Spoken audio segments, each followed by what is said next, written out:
C'est tellement dur une étape de montagne de jouer le premier rôle quand on n'est pas pur grimpeur comme moi que ça s'improvise pas. Et il faut connaître le parcours sur le bout des doigts. Il y a une grosse préparation, oui, parce qu'il faut savoir vraiment quel est l'objectif de l'équipe et là où vraiment on doit produire son effort pour pas exploser dans le final parce que ça peut coûter cher.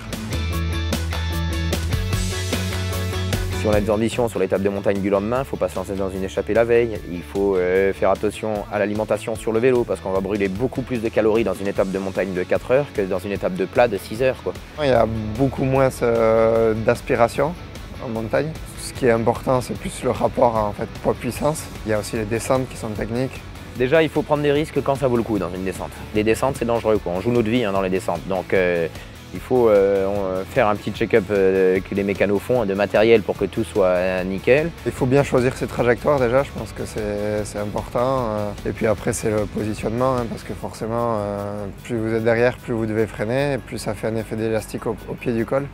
Donc ça peut faire des cassures et des grosses relances qui font mal aux jambes. On voit des mecs qui font des acrobaties, c'est très efficace. Quand on voit les gars comme Sagan descendre ou les mecs ils se mettent dans des positions sur le haut que même moi je ferais pas parce que je suis pas assez à l'aise. Faut savoir aussi rester à sa place. C'est qu'en prenant des risques qu'on peut arriver à quelque chose, quitte à perdre beaucoup de choses, mais c'est ce qui fait la beauté de ce sport, donc c'est vraiment faire la course devant.